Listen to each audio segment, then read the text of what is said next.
And my wife absolutely hated me if I didn't have 10 people under contract. I was not fun to be home with. I was not fun to be around because I was constantly pushing to get 10 people under contract at all times. What's up, Real Estate Nation? Hey guys, I want to talk about something that's crazy important to our industry, to yourself, to your finances, to just in protection. I mean, let's talk about real estate and financial security. Guys, we all know that the market goes up and down like this. Now, it really doesn't do that as much for someone who does door-to-door real estate. Why? Because you're constantly in front of people. And you don't have to wait on friends and family calling. You don't have to worry about the market because you're going to get in front of enough people face-to-face to be able to close deals. Now, a good rule of thumb, regardless, because we are 1099 employees, is to put aside a bunch of money. Now, I grew up just from a religious background. They always told us to have a good savings account and a great food storage. So we always carry a year's supply of food and have a massive food storage in case something ever happens. Also, my rule of thumb is always to have a big nest egg. And mine is a 6-month reserve. So whatever your budget is per month, take it times it by 6. And that's the bare minimum. Having a year reserve would be fabulous. So what do you have to do to get that? You got to go work your guts out to build that up and sell a lot of real estate so you can have the extra money to put that aside.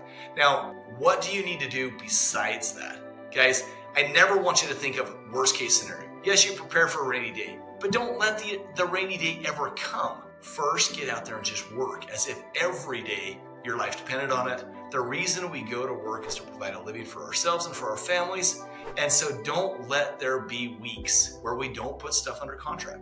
Don't let there be months where you don't have stuff under contract. Set your frequency of closings to new under contracts to new prospects to be very rapid. And so set the number of people you need to have under contract at all times. I know when I first started, my under contract rule was 10.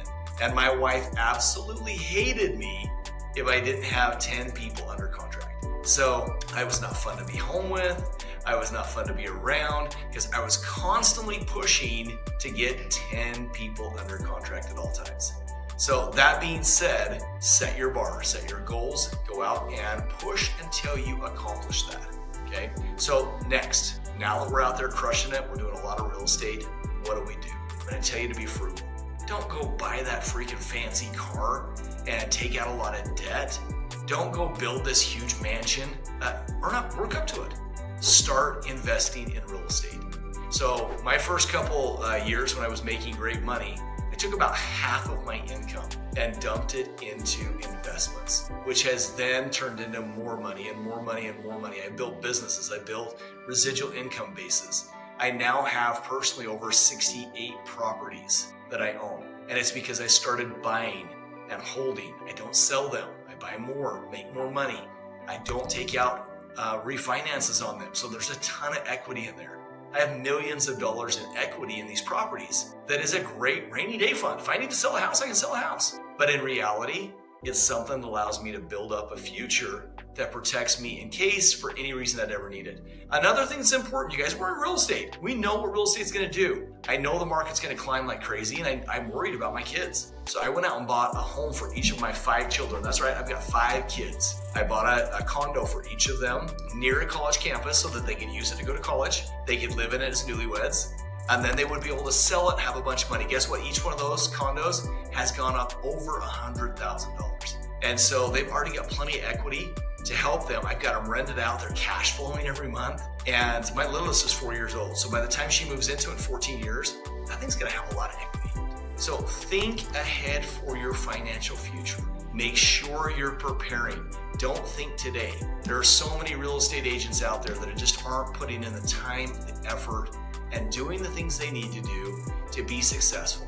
Guys, don't cut yourself short. All of you can perform at crazy high levels. You just have to make that choice, have the why behind why you're doing it, and then get out and push hard until you accomplish each one of those steps. And it should be first, hey, let me get out there and start crushing it to where I'm consistent. Then let me get myself financial stability to where I have a 6-month to a year reserve of cash. Food storage, I'm going to tell you to do that as well. And then the next step is, how do I invest? How do I start putting something away for the future so that it protects me long term. Gives me retirement. We're not going to have Social Security in a number of years. We're not going to be able to rely on any of those programs. You're going to have to rely on you people. And the stock market goes like this. I mean, it is crazy. I would never rely on the stock market. Us as real estate agents, we know real estate is good. It is really good. In fact, it's gone up like 300% over the last 20 years. So bank on that. Bank on your commissions that you get from that to help you with the down payments, to help you to buy more doors, and continue to grow a massive real estate portfolio. The other benefit to that is when you do that, your clients see that you have investments, you have experience, you've done it yourself, and it makes you a lot more knowledgeable. Not only that, but they trust you because you're personally doing what you say others should do. And that'll make a big difference in your business. So guys, this is important. I hope you're taking notes. I hope you're taking action more so than anything. That you're getting out there and doing these things because they will change your life. They will build your future. And they will allow you to do things that most other people can't. Is it going to be easy? The answer is no. Make sure you work hard, make sure you get there, and make sure that you do what you need to do to find success. Be proud of yourself. Put a smile on your face, pat your back. And if you're not doing it, change. Get out there and do it today. Thanks for watching today. And guys, post in the comments below what things you've done to build a massive future for you and your family. Post what you're going to do. Make a commitment right now to everybody on YouTube that I will make a change and I'm going to buy my first investment property, my first 5 investment properties by what date. I want to see that in the comments. Look forward to helping you guys reach your dreams.